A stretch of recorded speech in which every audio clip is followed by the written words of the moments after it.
Clyde Edwards-Helaire is still there. Yeah, they need to pick up his fifth-year option. But how he works into that offense, we're unsure. The only person who I think has a solid, besides Travis Kelce, solid position on that offense is Jerick McKinnon in what he does on third downs and what he does in passing plays. And that guy, he showed at the end of the season, he showed through that Super Bowl run that he is fantastic through the air. And I think he's going to get his. He's going to continue to get his. And in my opinion, not knowing where Pacheco and Clyde Edwards-Helaire are going to go with each other, not knowing how early you got to go for Pacheco to get him as your RB2, maybe too early for me, I know I can settle in on McKinnon and be happy throwing that guy in my flex every single week, because where you're picking him up, you should already have your RB1 through RB3 at that point.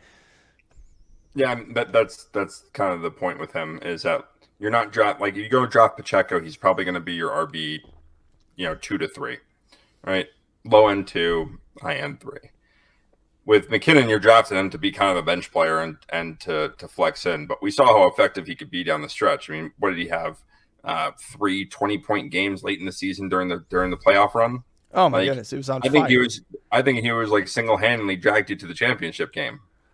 Yeah, he did. He did. He was my pickup. Well, I lost Damian Harris, so I had to put it as my RB2 at the end of the season there, and it worked.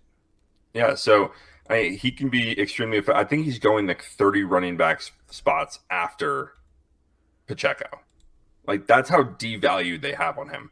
Yeah, so now I'm looking at Pacheco here as going running back 26 off the board, and Jerick McKinnon is all the way down at running back 45. All right, so it's 20 more spots and like 19, 45. Yeah, so yeah, that's a lot. It's a lot. That's a lot for him, and because he scores touchdowns, he's explosive. He gets a lot of passing down work.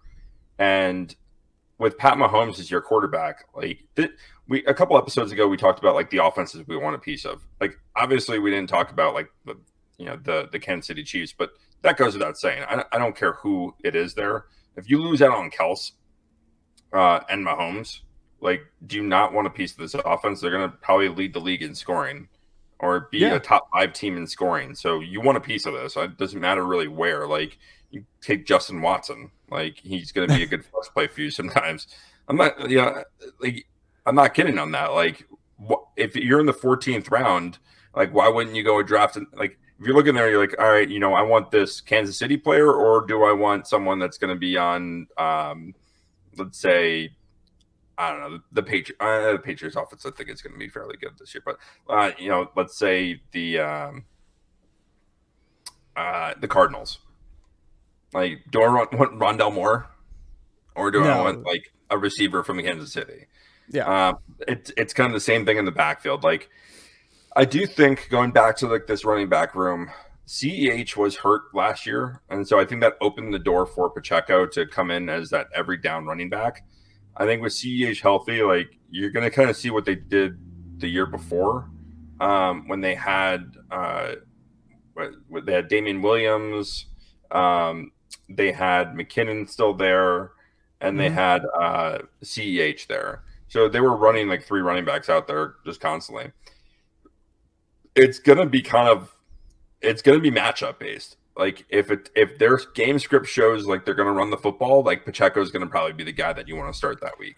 Their game script is going to be there in the shootout, McKinnon's probably going to be the guy you want that week. Well, look at the Super Bowl, for example. I mean, it was a run game heavy. I mean, Pacheco had a fantastic game. He ran it to the dirt. He wanted to possess the ball with the clock. It wasn't about trying to score 1,000 points, and then when it came down to those red zone plays, this is where I think McKinnon's going to lose possibly some touchdown capital is with the emergence of Kadarius Toney in the red zone on some of those little outside slants, and Sky Moore and the quick outs. But again, those two, because they're going to score enough points that, like, exactly. But those two guys can't stay healthy. Touchdown guy, but they can't stay healthy anyway. And the backfield in Kansas City can't stay healthy. There's always an injured running back every year in Kansas City, and it's usually one of your top running backs there. And I mean, we were just talking about Kenneth Walker being the main guy in Seattle at 5'9", 211. Jerick McKinnon is 5'9", 209. He's not everybody thinks he's a small little guy. He can carry his own, and he even had plenty of carries last year. And You want me to zoom out because that's what I look like. But that being said, let me actually do a stat correction. He had 72 carries for 291 yards and a 4-point average. He had 71 targets with 56 receptions and 512 yards and 9 touchdowns. I don't see him having a 9 touchdown season again. But that being said, the receptions part, he did it in Minnesota with 43 and then a 51. Then he went to San Francisco and had 33. He had 13 in his first year in Kansas City because Kansas City did use CEH a lot out the backfield. But last year they needed him. And to be honest with you, McKinnon is more successful through the air than CEH ever was. And I think they found that out. And he had 56 receptions last year. McKinnon was a free agent. They re-signed him. They wanted to bring him back into this offense. And they did it fairly early. They didn't wait. He's not a free agent now. They didn't re-sign him last week. He's been re-signed for a couple months now. So they wanted to bring him back into this offense for a reason. They're not going to, otherwise they would have just waited and gotten like another running back if they didn't plan on using him. But they didn't do that, and they wanted to make an effort to.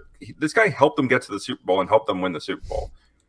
So, I think that this is. I agree. Something. Yeah, I think they got the ball in his hands when they need to get it in his hands, and he helped them win games. And I'll agree with you. I think that every year we do see like a Kansas City running back get injured, and I don't want to speak illy of anyone from New Jersey because Tony Soprano might wake from his grave and get me, but. Are you product? So I'm gonna rep Pacheco, but I don't know if I'm the only one watching this, but he looks like you can hear him walking from a mile away. Like the way he runs looks so violent on his down step. Like he just slams his foot down when he runs, and it's exciting to watch. But you see him like really turn that other gear up, and his foot is going down to the ground so fast and so hard that. I could see a meniscal tear. Like I could see kind of a knee injury happening to him. You can't predict injury. You can't predict injury. I mean, listen, the guy does run violent. He runs hard. He runs like he's got something to prove every single time he touches the ball. He looks like he's gonna smash the earth underneath him. Like he's walking on a bunch of like uncrushed nuts, and he's just trying to like stomp them out. That being said. To close out our discussion on these two, we like Pacheco. It's still up in the air. We don't know how Kansas City is going to use him versus CH, but we do know McKinnon's grasp on that offense and how valuable he is coming out the backfield. It's not like CEH is all of a sudden going to be back and be the pass catcher. In fact, like I said earlier on, they didn't exercise his fifth-year option, and then they re-sign Jerick McKinnon. They know what they have in McKinnon. They know value guys. He has his spot in the offense, and I think McKinnon's happy for it, and he's going to thrive doing it. So I like McKinnon late. I would love to have him as my flex. Can I ask you something? Do you think that – so I think Pacheco is going to be the first of these three off the board. He should. Who do you think goes first, CEH or McKinnon? So in a standard league, I think somebody may go for CEH over McKinnon, maybe. In a PPR league, I think people go for McKinnon first because they're going to see the numbers he put up last year.